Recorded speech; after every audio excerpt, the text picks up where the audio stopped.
This would be during the time of Jesus. This would have been the complex that Jesus would have seen.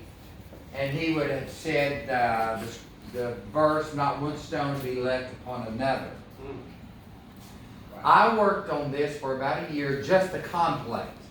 It took me a couple weeks just reading, trying to get the height, how many steps there are to this, how many steps are down from here, how many steps are going up to the temple itself, how many steps are right there by the Levitical choir where they're standing, to find out what chambers were where, what doors were where, trying to get it right. And I have a book, it's called Jerusalem. And it was during this period, a few years prior to this and a few years after this, to get the background of what was going on at the temple. The more I read about it, Pastor, the more disgusted I got with what was happening at the temple during the time of Jesus.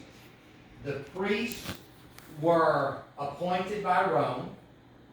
You know, it didn't matter if they qualified, if Rome liked them.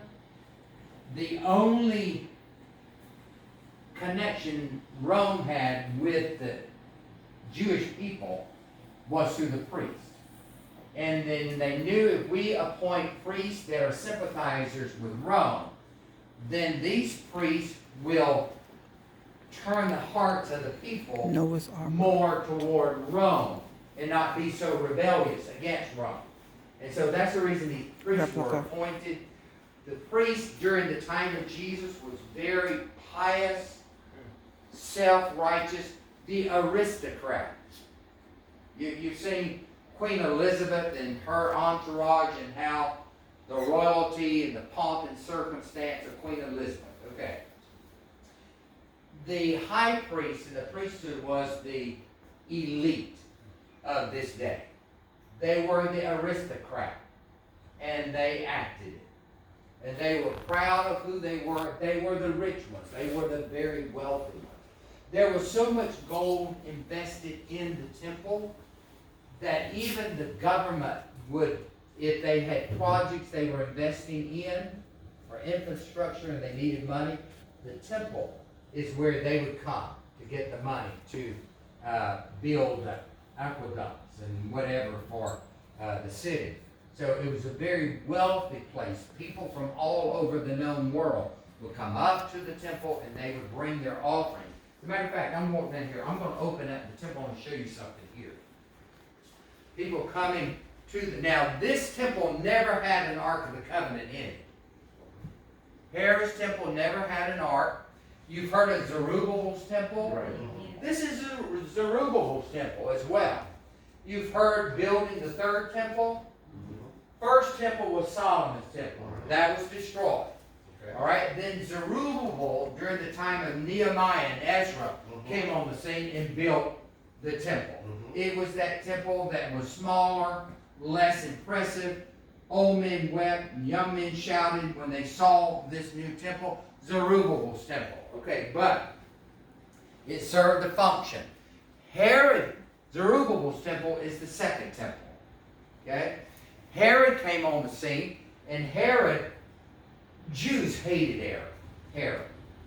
Herod was a ruthless, he would kill even his family members if he thought they were a threat to his throne. Herod would. But Herod was a politician. And he told the Jewish people, I want to build you a new temple.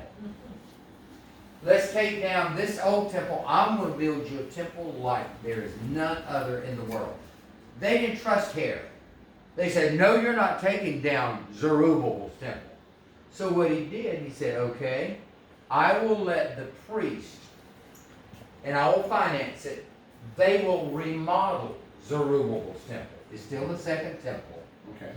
Still the second temple. Herod's temple and Zerubbabel's temple are the same. I got you. It's just the remodeled version of Zerubbabel's when it became Herod's temple. There was so much gold that went into the building of Herod's temple. In the architecture, gold everywhere. Josephus writes, if you never saw Herod's temple, you've never seen a beautiful building. It was polished marble, so polished that at certain directions of the sun shining on the building, there would be this solar glare that you couldn't even look at it. That's how polished and beautiful this structure was. And when Titus came in to destroy Jerusalem, he said, don't tear the temple down. Don't destroy the temple. Because this would have been one of the wonders of the known world. Solomon's temple, or this temple, Herod's temple. Took about 32 acres, not just this. There was a lot more to it than this.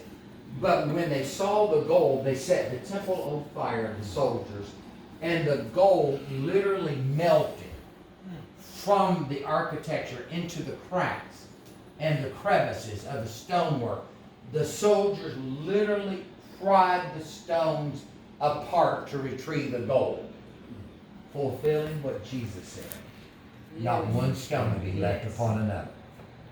There was so much gold that was here that it tallied up to be so much that there was a glut of gold on the streets in those areas. It devalued gold to half its price. That's how much gold there was. When people would come to tour during their festivals, around the temple were chambers or cells.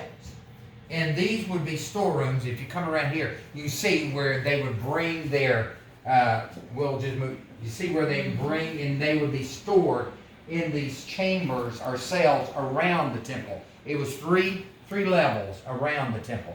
But notice there's not an Ark of the Covenant in this temple. There was no ark in this one. This is the one that when Jesus cried, it is finished, the veil was rent. Yes. So what happened here, when the veil was rent, did not open the way to the ark, but it opened the way to God himself. Never was an ark. What the priest would do, there is a stone in the middle of the Holy of Holies there. And so that is the Evan Shatia stone, which is the foundation stone. And they claim that is the rock that followed them. You know, that the water came from, the rock followed them. The life stone. And that's what was in the Holy of Holies, and that's what the Ark of the Covenant sat on. This is what Ezekiel was referring to, and I saw waters issuing out from the sanctuary. It was from that rock that followed them that issued out of the sanctuary. But so the ark was not on that rock anymore. So what the priest would do during New Testament times, he wouldn't sprinkle blood on a mercy seat. He'd sprinkle it on that stone.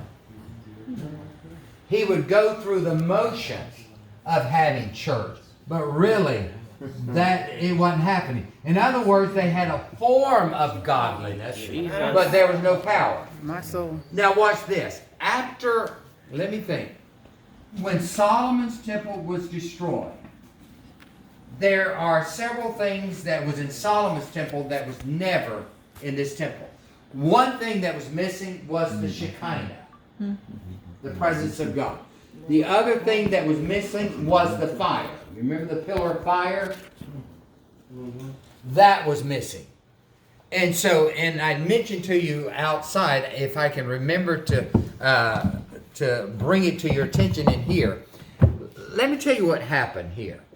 God operates in patterns, and God never changes his pattern. You remember outside I talked about the burning bush was the acacia? Okay. You remember when Moses' attention was captured by the burning bush, God spoke out from the burning bush. So we know God was in the bush because I not only see the fire, but I hear the voice coming out of this bush. All right. God moved from that bush to the top of Mount Sinai. Now we see the fire on the top of the mountain, and we hear the voice in the top of the mountain. All right? So we got God moving from a bush to a mountain. Yes, sir. When the tabernacle was built, the fire moved from the mountain to the house. And now we hear the voice of God speaking out of the house. Remember the Ark of the Covenant, the mercy seat, the voice speaking. And we know God is there because the pillar of fire is on the house. You see the pattern going on here. So we see the fire, we hear the voice, and it's coming out of the house. When Solomon's temple was built, the glory of the Lord filled the house. Priest was not able to minister. Yes, sir. God's pattern never changes. So we got from a bush to a mountain, from a mountain to a tent, from a tent to a temple. Say it. But God said, I don't want to dwell in a temple made by hand. Yes. And when Jesus. the day of Pentecost was fully come, Say where it. is God's house? God said, I'll build my own house. Jesus. And when the day of Pentecost was fully come, what happened? There came a sound from heaven as a rushing mighty wind. It filled all the house where they were sitting. And there appeared unto them cloven tongues like as a fire. And where did the fire sit? It sat on the house. You see it? God never changes the pattern. And now we hear the voice of God speaking out of the house in an unknown tongue. How do we know God's in the house? The fire and the voice is speaking out of the house. God never changes the pattern. Wow. That's how we know God's in the house. The voice, or tongues. Can I ask you a question? Yeah. So you said that Ark of the Covenant wasn't in this. Where was it? What did they do with it? Probably it was underneath. Okay. During the time of Josiah, he took it all out, That's right. replaced it with duplicates. Since now you said that that's the second temple, and then Herod temple really was the temple that was the same as Zerubbabel. It's just which was remodeled. Is that why the Jews said that they looking to build a third temple because they considered, that temple to be the remodeled, not the third temple? No, that was the second temple. It's Yeah. still Zerubbabel's temple, just remodeled. But what I'm saying is, when we was over there at the Temple Mount, they was talking about building a third temple. That's right. It will be from the ground up. That will be the third. Yeah. Did you know the first temple, Solomon's temple, and Herod's temple were destroyed on the same calendar day? Wow. Tish Abe 9. Jesus. There you go. There's my authority. They destroyed on the same day. Let me tell you this. Did you know the law that was given? Look at that picture. I love that picture right there. See Moses on the mountain with the Ten Commandments right there? The very same calendar day that was given to Moses is the same calendar day of the day of Pentecost. Right. Wow. When God said, no, I don't want to write on tables of stone, but I tell you what, I want to put it in the tables of your heart. It was the same pattern just fulfilled on the day of Pentecost. Same pattern. That's right. Now, back over here, let me tell you about this here. I worked on this a year. I got so disgusted with what was happening during this period of the history of the temple. And this was my attitude. Now every part of this, I know.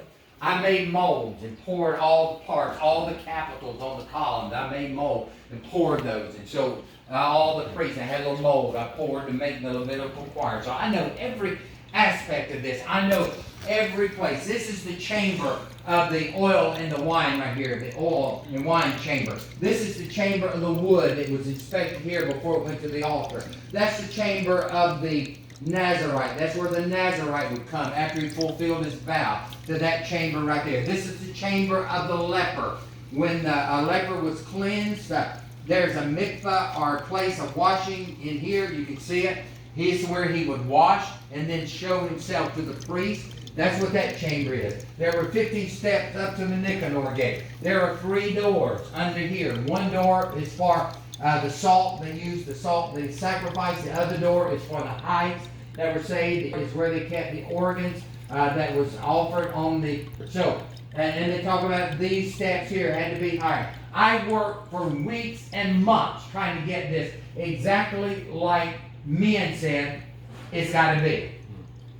And the more I worked, this is really what I wanted to build right here. But I wanted to get this out of the way so I wouldn't be distracted with this. So I wanted to complete this. So I worked on this for a year. The more I read, the more aggravated I got with the priesthood and what was going on during this period. Until finally, I was so disgusted, I covered it up. It stayed covered for a year. Wow. I was so disgusted. Here I was trying to get all of this and all these doors, these chambers. And here's the thought kept going over in my mind. I can't get to church matters because I'm trying to get all of this man-made thing that man says you got to have church. Okay. Jesus.